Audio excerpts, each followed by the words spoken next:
Hello दोस्तों, नमस्कार। स्वागत है आप सभी का आज की क्लास में। आज की बेहतरीन क्लास शुरुआत करते हैं। एक नई साल है आज, तो 2 जनवरी 2023। आज की बेहतरीन क्लास जल्दी जल्दी आप सभी लोगों के साथ शेयर कर दें और चैनल पर अगर नए हैं तो चैनल को सब्सक्राइब करना ना भूलें। शुरुआत करते हैं आज की क्लास की। पहला प्रश्न है, यूरो करेंसी अपनाने वाला 20वां देश। तो देखिएगा, यूरो करेंसी अपनाने वाला 20वां देश, 20वां देश कौन सा है? यूरो, जिसने यूरो करेंसी अपनाई है। तो कौन सा देश है? क्रोएशिया। क्रोएशिया एक यूरोपियन कंट्री है। कैसा है? यूरोपीय देश है।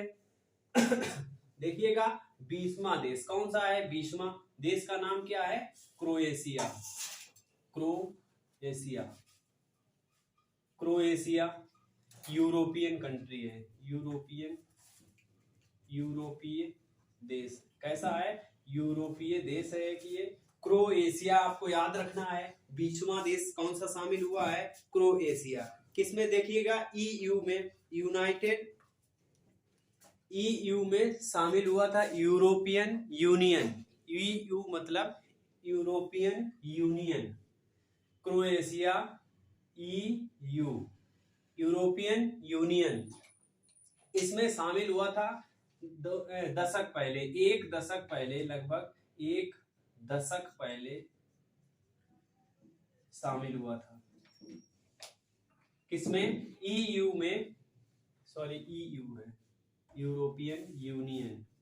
ईयू में कब शामिल हुआ था? लगभग एक दशक पहले ये शामिल हुआ था ईयू में। आज ईयू का ही जो यूरो करेंसी है इसमें शामिल हो गया। किसमें? ईयू का, ईयू मतलब यूरोपियन यूनियन, इसका जो यूरो करेंसी है इसमें भी शामिल हो गया। इसमें शामिल होने वाला कौन सा देश है? ये 20वां देश है। अब देखिएगा, यूरोपियन यूनियन की बात करते हैं। ईयू, ईयू मतलब यूरोपियन यूनियन। ये 27 देशों का एक समूह है। कितने? 27 देशों का समूह है। कितने देशों का समूह है? यूरोपियन यूनियन 27 देशों का समूह है। इसकी स्थापना 1 नवंबर 1993 को हुई थी। कब? 1 नवंबर 1993 को इसकी स्थापना हुई थी। अब देखिए, ये कार्य क्या करता है यूरोपियन यूनियन? तो यूरोपियन संघ, इसका कार्य क्या है? राजनीतिक व आर्थिक मंच, राजनीतिक व आर्थिक मंच का कार्य करता है। किसमें? यूरोपियन यूनियन के जो सदस्य हैं उसका। तो राजनीतिक व आर्थिक मंच, राजनीतिक प्लस आर्थिक, राजनीतिक प्लस आर्थिक मंच है। किसकी? यूरोपियन यूनियन की। स्थापना कब हुई थी? 1 नवंबर 1993। 1 नवंबर 1993 स्थापना कब हुई थी? 1 नवंबर 1993 को इसकी स्थापना हुई थी। तो याद रखना, यूरोपियन यूनियन ईयू, स्थापना यूरोपियन संघ या यूनियन 27 देशों का एक समूह है जो उन देशों के राजनीतिक व आर्थिक मंच का कार्य करता है। 1 नवंबर 1993 को इसकी स्थापना, मतलब 1 नवंबर 1993 से प्रभावी हुआ था, से प्रभावी। अब देखिएगा, इसमें यूरोपियन यूनियन का जो यूरो करेंसी है इसमें शामिल होने वाला 20वां देश क्रोएशिया बना है। आगे देखिएगा, डिजिटल करेंसी शुरू करने वाला पहला देश। डिजिटल करेंसी, ये स्पष्ट रूप से, इसमें कभी कभी आपको चाइना भी देखने को मिल सकता है, लेकिन चाइना गलत आंसर है। डिजिटल करेंसी शुरू करने वाला पहला देश कौन सा था? बहलास। क्या? बहलास।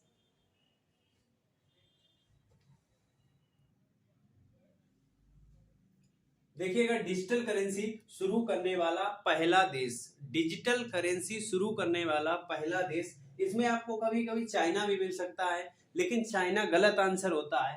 आंसर क्या है? बहामास। बहामास कौन सा देश है? बहामास, ये देश है। तो डिजिटल करेंसी शुरू करने वाला बहामास, ये देश। आगे देखिएगा, बिटकॉइन को लीगल करेंसी घोषित करने वाला पहला देश। बिटकॉइन को लीगल करेंसी घोषित करने वाला पहला देश। देखिएगा, बिटकॉइन इसकी बात करते हैं बिटकॉइन। इसकी खोज किसने की थी? सातोशी नाकामोटा। किसने? सातोशी नाकामोटा ने इसकी खोज की थी। और बिटकॉइन को लीगल करेंसी घोषित करने वाला पहला देश कौन सा था?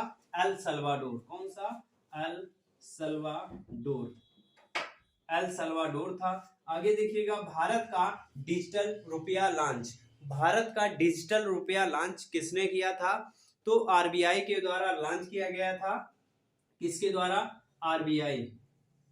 आरबीआई द्वारा लॉन्च किया गया था। आरबीआई के बारे में आपको याद होना चाहिए, reserve bank of India young Hilton आयोग से इसकी स्थापना 1934 के अधिनियम से 1 अप्रैल 1935 को इसकी स्थापना हुई थी।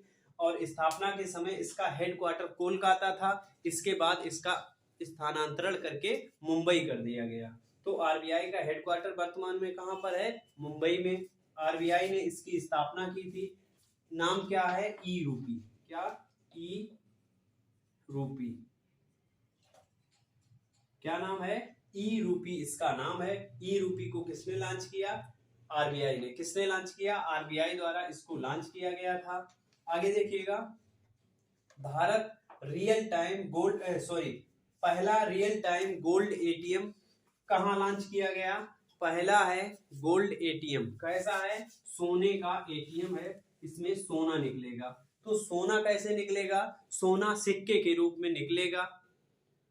अब देखिएगा, रियल टाइम गोल्ड एटीएम है, मतलब जब क्रेडिट कार्ड लगाएंगे, क्रेडिट कार्ड से या डेबिट कार्ड से पैसा कट के तुरंत हमें सिक्का प्राप्त हो जाएगा।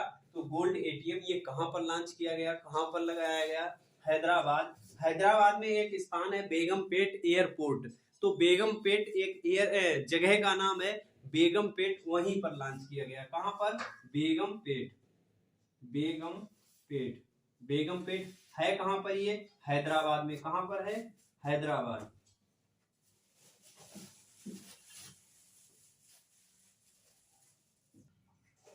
आगे देखिएगा, दूसरा प्रश्न, लूला डी सिल्वा तीसरी बार पीएम बने। ये क्वेश्चन हम करवा भी चुके हैं कुछ दिन पहले। लूला डी सिल्वा चुनाव में जीते थे। अब देखिएगा, ये चुनाव में जीते थे, कहां के पीएम बने हैं? ब्राजील के। ये पढ़ा चुके, कहां के पीएम बने? ब्राजील के। ब्राजील के पीएम थे कौन? Jair Bolsonaro. कौन? जायर या जेआर बोल्सनारो वहां के पीएम थे। उन्होंने इस्तीफा नहीं दिया था, मतलब पद से हटे नहीं थे। तो इसलिए चुनाव में जीते थे, लेकिन अभी तक पीएम नहीं बने थे। अब इन्होंने पीएम पद धारण कर लिया। अब ये वहां के पीएम बन गए हैं। तीसरी बार पीएम बने हैं। कहां के? ब्राजील के। जेआर बोल्सनारो के स्थान पर कौन आए हैं?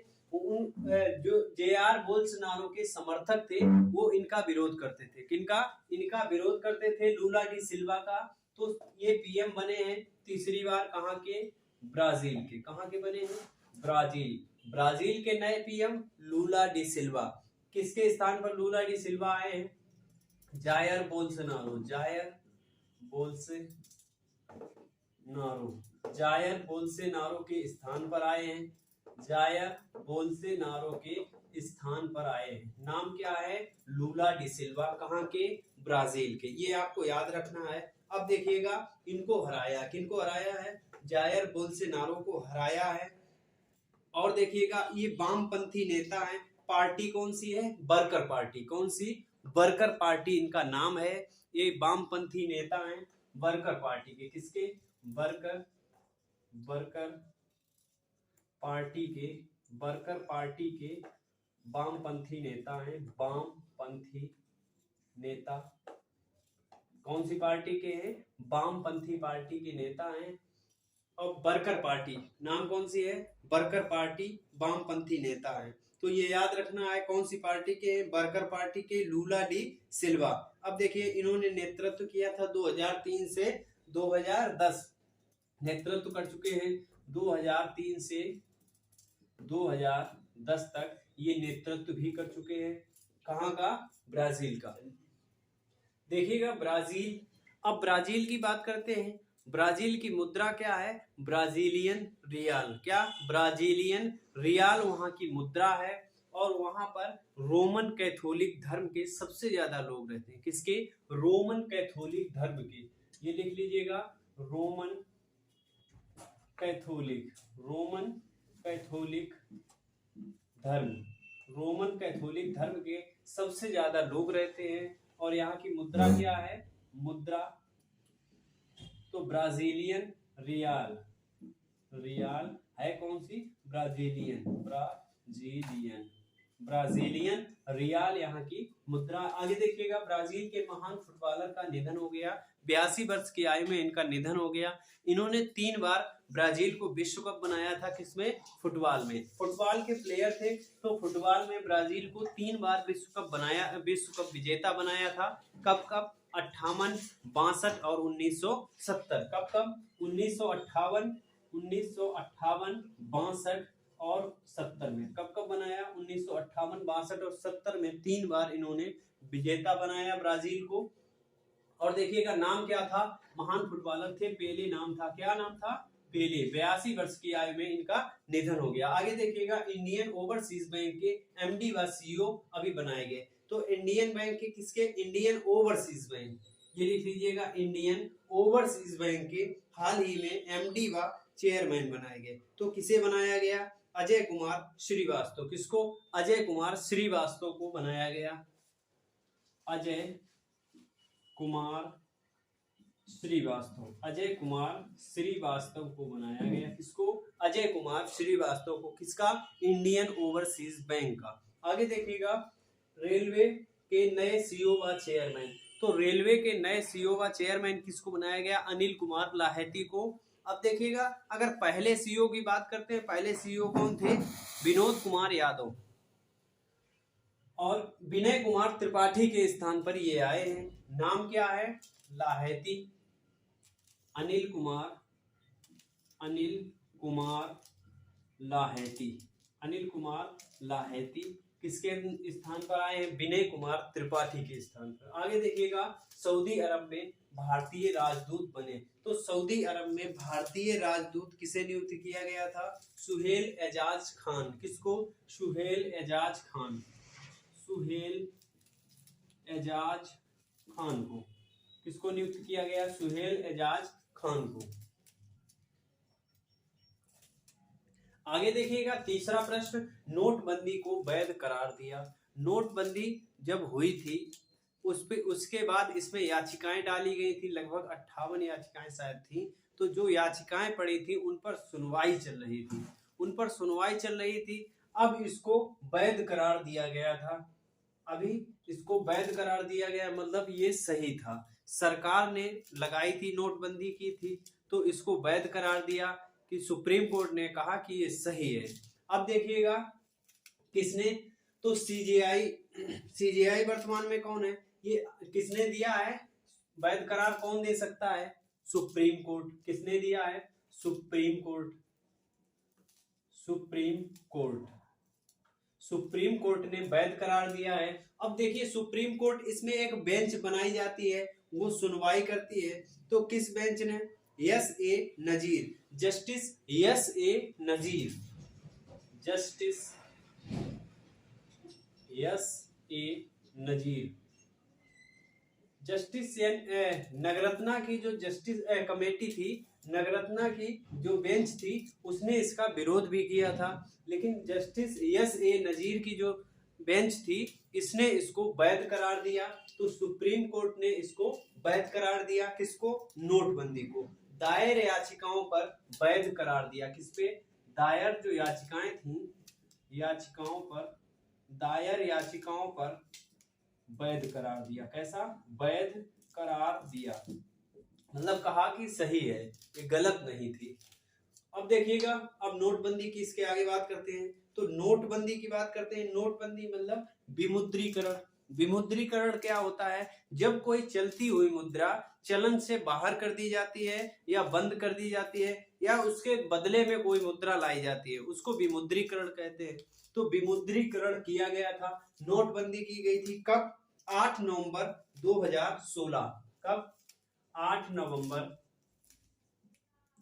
2016। बस आपको यही याद रखना, 8 नवंबर 2016। टाइम आइम कुछ नहीं याद रखना है। लगभग 8:30 बजे शाम को मोदी जी ने, प्रधानमंत्री मोदी जी ने घोषणा की थी टीवी के माध्यम से, टीवी चैनलों के माध्यम से घोषणा की गई थी। तो आपको याद क्या रखना, 8 नवंबर 2016 इसको वैध करार दिया गया सुप्रीम कोर्ट ने हाल ही में, इसलिए ये क्वेश्चन करंट का बन गया है। आपको ये डेट जरूर याद रखनी है, पूछी जा सकती है। तो 8 नवंबर 2016 को मोदी जी ने घोषणा की थी। किसने घोषणा की थी? मोदी जी ने, मोदी सरकार द्वारा। किसके? मोदी सरकार द्वारा घोषणा की गई थी। वर्तमान में तब मोदी सरकार थी, वर्तमान में भी मोदी सरकार, तो तब घोषणा की गई थी 2016 में। कब? 8 नवंबर 2016 में।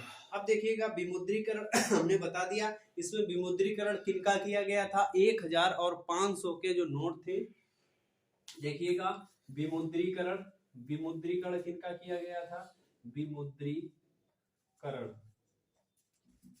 1000 500 के जो नोट थे, 1000 और 500 के पुराने जो नोट थे उनका विमुद्रीकरण कर दिया गया था, चलन से बाहर कर दिए गए थे, बंद कर दिए गए थे उस दिन। तो फैसला एस.ए.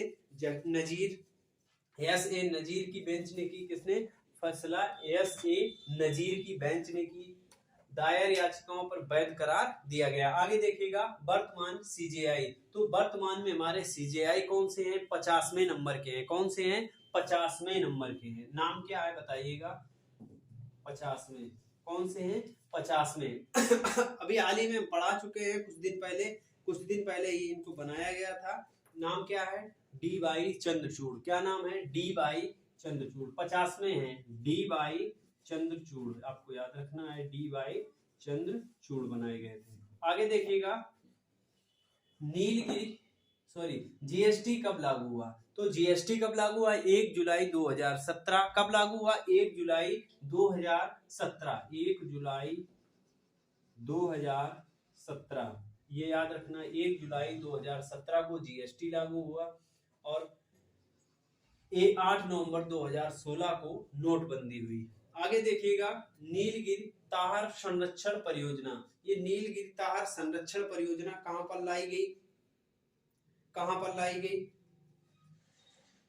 ये कल ही हमने करवाया था। कहां पर लाई गई बताइएगा कमेंट बॉक्स में। नीलगिरी तार संरक्षण परियोजना जो पश्चिमी घाट पर लाई गई। पश्चिमी घाट में जो नीलगिरी तार पाए जाते हैं उनके संरक्षण के लिए। और कहां पर लाई गई है? तमिलनाडु में। कहां पर? तमिलनाडु में। ये पश्चिमी घाट का एक स्थायी जानवर है या स्थायी पशु है। आगे देखिएगा राइट टू रिपेयर पोर्टल, ये किसने लॉन्च किया? उपभोक्ता मंत्रालय के मंत्री किसने हैं? कौन है? पीयूष गोयल। उन्होंने लॉन्च किया, पीयूष गोयल जी ने।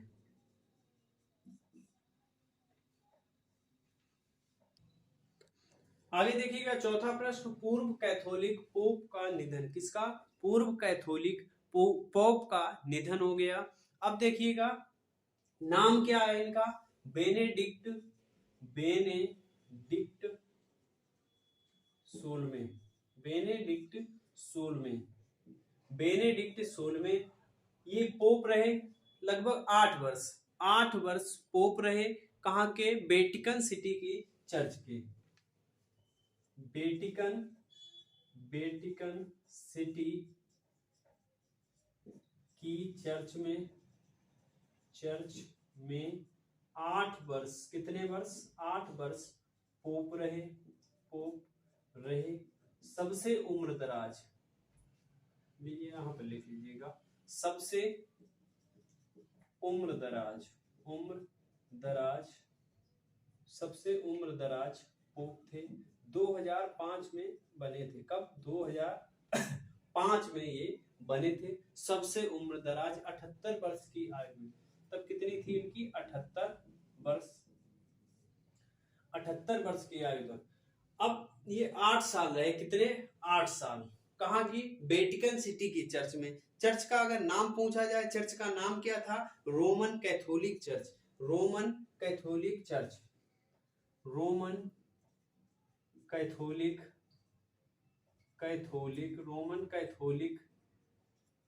चर्च। ये थे कहाँ के निवासी? ये रहने वाले। इनका जन्म कहाँ पर हुआ था? जन्म जर्मनी। जन्म कहाँ हुआ था? जर्मनी में। तो जर्मनी के थे। और कहां पर? Roman Catholic church Vatican city, Roman Catholic church Vatican city में इन्होंने 8 वर्ष कार्य किया। किसका? पोप का कार्य किया। अब पूर्व कैथोलिक पोप का निधन, नाम क्या? बेनेडिक्ट 16वें। आगे देखिएगा लता मंगेशकर। अब देखिएगा ये किस धर्म का प्रचार करते थे? ईसाई धर्म का। किसका? ईसाई धर्म का। ईसाई धर्म का प्रचार किया, धर्म का प्रचार किया, प्रचार प्रसार किसका किया? ईसाई धर्म का। आगे देखिएगा लता मंगेशकर का निधन। लता मंगेशकर किससे संबंधित थी? संगीतकार, भारत की संगीतकार, भारत की गायिका, भारत की एक महान गायिका थी, भारत की महान गायिका। आगे देखिएगा पंडित शिव कुमार शर्मा। शिव कुमार से संतूर, शिव कुमार से संतूर याद रखना, संतूर वादक थे। कौन थे ये? संतूर वादक। आगे शिंजो आबे। शिंजो आबे कहाँ के पूर्व पीएम थे? जापान। गोली मारकर इनकी हत्या कर दी गई। तो जापान के पूर्व पीएम, जापान के पूर्व पीएम थे, जापान के पूर्व पीएम। आगे देखिएगा हीराबेन। हीराबेन अभी नाम आपने सुना होगा, अभी इनका निधन हो गया। मोदी जी की पत्नी, सॉरी मोदी जी की माँ, मोदी जी की, प्रधानमंत्री मोदी जी की माँ का निधन हो गया। मोदी जी की माता जी, मोदी जी की ये माता जी थी, नाम क्या था? हीराबेन। इनका 100 वर्ष की अवस्था में निधन हो गया। कितने वर्ष की थी? 100 वर्ष की, 100 वर्ष की थी कौन? प्रधानमंत्री मोदी जी की माता जी। आगे देखिएगा अमोह होजी। अमोह होजी कौन था? विश्व का सबसे गंदा व्यक्ति था। कहाँ का? ईरान का। कहाँ का था? ईरान का। विश्व का सबसे गंदा व्यक्ति ईरान का था। ईरान विश्व का सबसे गंदा व्यक्ति, विश्व का सबसे गंदा व्यक्ति था। नाम क्या था? अमोह होजी। इसका हाल ही में कुछ दिन पहले इसका निधन हो गया था। इसको जबरदस्ती किसी ने नहलवा दिया था लोगों ने, तो इनका तुरंत निधन हो गया था। आगे देखिएगा 5वां प्रश्न, 2023 तक भारत की पहली अंडर वाटर मेट्रो, 2023 तक भारत की पहली अंडर वाटर मेट्रो तैयार हो जाएगी। सुरंग बनाई जा रही है। अब देखिएगा सुरंग बनाई जा रही है, अंडर वाटर की बात करते हैं तो पानी के अंदर, पानी के अंदर तो नदी में होगी। कहां पर है अंडर वाटर मेट्रो? कोलकाता में। कहां पर बनाई जा रही है? कोलकाता। तो कोलकाता मेट्रो इसको बना रहा है, अंडर वाटर मेट्रो है। अंडर वाटर है तो पानी में। कहां पर? हुगली नदी। कहां पर?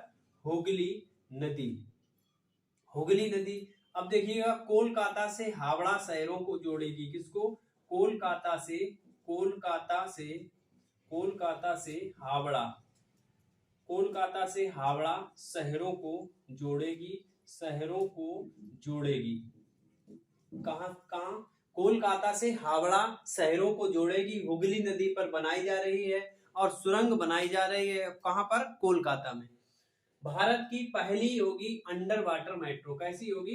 अंडर वाटर मेट्रो भारत की पहली होगी। बने कब? 2023, दिसंबर 2023 तक बन जाएगी। कब तक? दिसंबर 2023 तक तैयार होगी। कब तक? दिसंबर 2023 तक तैयार हो जाएगी। अब देखिएगा इसमें खर्चा कितना आएगा? लगभग 120 crore east west metro corridor के रूप में बनाया जा रहा है। 120 करोड़ का खर्चा, 120 करोड़ रुपए का खर्चा आएगा सुरंग में, और ईस्ट वेस्ट मेट्रो कॉरिडोर के द्वारा। कोलकाता के east west metro corridor, Kolkata के ईस्ट वेस्ट मेट्रो कॉरिडोर के द्वारा इसको बनाया जा रहा है। कॉरिडोर ईस्ट वेस्ट, कोलकाता का है ईस्ट वेस्ट मेट्रो कॉरिडोर, इसके द्वारा इसको बनाया जा रहा है। 120 करोड़ का इसमें खर्चा आएगा। कोलकाता से हावड़ा, आपको याद क्या रखना है? कहां पर अंडर वाटर मेट्रो बनेगी? कोलकाता में। कोलकाता से हावड़ा शहरों को जोड़ेगी और हुगली नदी पर, ये याद रखना है, हुगली नदी दिसंबर 2023 तक बन जाएगी। आगे देखिएगा, कोलकाता, अगर मेट्रो की बात करते हैं तो कोलकाता सबसे पहले नाम आना चाहिए। भारत में 1984 में कोलकाता मेट्रो बन गई थी। कब बनी थी? कोलकाता में भारत की पहली मेट्रो, कहां पर? कोलकाता में। कोलकाता में 1984, कब? 1984 में बन गई थी कोलकाता मेट्रो। आगे देखिएगा, बांग्लादेश में पहली मेट्रो रेल सेवा बांग्लादेश में अभी चलाई गई है। बांग्लादेश में पहली मेट्रो रेल सेवा, इसका उद्घाटन किसने किया? बांग्लादेश की राजधानी ढाका में उद्घाटन किया गया, वहां की प्रधानमंत्री शेख हसीना ने किया। किसने किया? शेख हसीना ने। शेख हसीना वहां की प्रधानमंत्री। कहां पर किया? ढाका में। कहां उद्घाटन किया? ढाका में। आगे देखिएगा, रेलवे बोर्ड के नए चेयरमैन व सीईओ, रेलवे के नए चेयरमैन व सीईओ किसे बनाया गया? अनिल कुमार लाहेती को। किसको? अनिल कुमार लाहेती को बनाया गया। ये पढ़ा चुके हैं अभी। पहली किसान रेल कहां से कहां तक चलेगी? देववाली से दानापुर। कहां? देववाली से दानापुर। देववाली कहां पर है? महाराष्ट्र में, और दानापुर बिहार। तो महाराष्ट्र से बिहार भी क्वेश्चन में आ सकता है। पहली किसान रेल देववाली से देववाली टू दानापुर। दानापुर कहाँ है? बिहार। देववाली कहाँ पर है? महाराष्ट्र। देखिएगा, इसी तरीके के बेहतरीन प्रश्न हम आपके लिए डेली लाते हैं। करंट अफेयर्स का कोई क्वेश्चन जहां तक होता हम छोड़ते नहीं हैं। आपकी परीक्षाओं से में संभावित क्वेश्चन, जो आने वाले संभावित प्रश्न हैं, हम सभी को लेकर चलते हैं। उनसे संबंधित जो पीछे के क्वेश्चन होते हैं, जैसे बांग्लादेश मेट्रो, इसको हमने 3, 4, 5 बार करवा दिया है, अब आपको रट गया होगा। अब जैसे भारत की पहली मेट्रो, ये इतिहास का क्वेश्चन पहले का है। इस तरीके से हम कोई भी क्वेश्चन जल्दी में छोड़ते नहीं है। बेहतरीन प्रश्नों के लिए बने रहिए हमारे साथ। अगला कल लेकर आएंगे अगली क्लास। बेहतरीन देखते रहिए और बने रहिए। धन्यवाद। जय हिंद।